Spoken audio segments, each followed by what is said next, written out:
photographers and spruce snippers. Welcome back to Blitzkrieg Modelworks. I'm Bob, and this is Tamiya's kit of the British Cromwell Mark IV. Kit originally came out in 1997. I built this in about 2006, almost completely, and then just stopped and packed it in a box. I was starting to build my airsoft business, so modeling kind of took a back seat. I recently pulled it out, finished it up, and the entire kit is out of the box with just a few small exceptions. I used their photo etch set. I'll show you in a minute here for the rear engine deck screen. There's 4 other vents. You can't really see that are under here. Let's see if I can get this close enough for you to kind of see. They just glue in. They're nice and flat. There's no bending required. The mounting tabs on the tank are actually already molded on from the factory, and you just don't use them if you don't have the detail set. The detail set for Tamiya is 35222. It's a great kit, a great detail set. Everything's flat, just super glues on, no muss, no fuss. The other thing I did is, if you probably noticed, I've replaced the tracks with Rmodel metal tracks. Really nice set of tracks. Only because I totally screwed up the Tamiya tracks when I put this thing away in 2006, 14 years ago. And the tracks were all twisted and gnarly and I couldn't fix them. So I managed to find a set of Rmodel tracks and threw them on, and they fit really nice. Except that they're, if you put one link too few on, it's way too tight, and if you put on as many as I do, then it's kind of a little on the loose side, but I'd rather have it loose than tight. And the only other thing that's not out of the box are the antennas. I used guitar wire.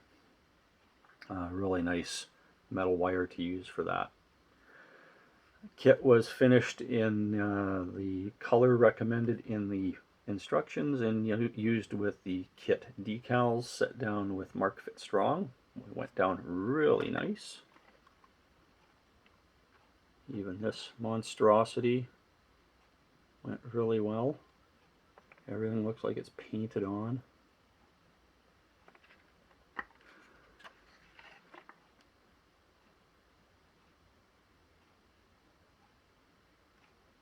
Little off register. I could have fixed it, but I was lazy.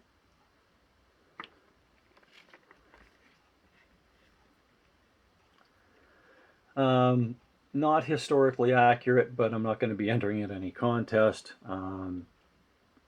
It's not historically accurate because it has desert rat markings, and I don't think I've ever seen a desert rat with a hedgerow cutter on it, but I like the markings, and how often do you get to put hedgerow cutters on things, so what the hell.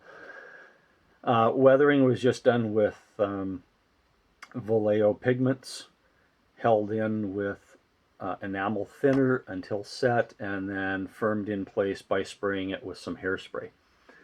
Some of the vegetation is just some small plants I'd picked up at a florist shop a long time ago. And mixed in some static grass with the mud. There's muck underneath the tracks, there's muck on the back. Oh, the only other thing I did, I forgot to mention, I replaced pretty much all the handholds with just copper wire. It's actually fairly easy to do once you get the hang of it. It's kind of tedious. If you have the shakes, it's not a good thing, unless you really brace yourself, because you'll be busting drill bits. I did every one, but I missed the commander's hatch. I didn't realize it, and I'm just too lazy right now at this point to bother.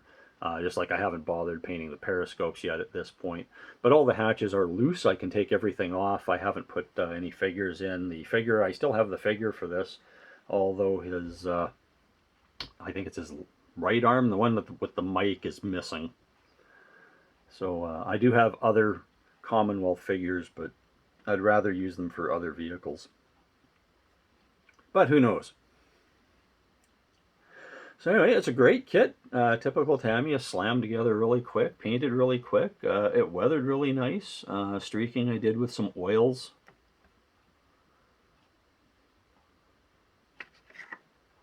I'll have some stills at the end.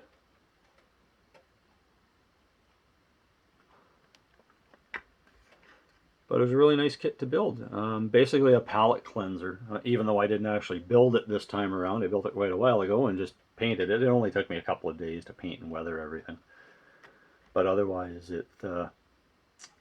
it's ready to go onto the display case. So thanks a lot. Appreciate it. Thanks for watching, guys. Bye-bye.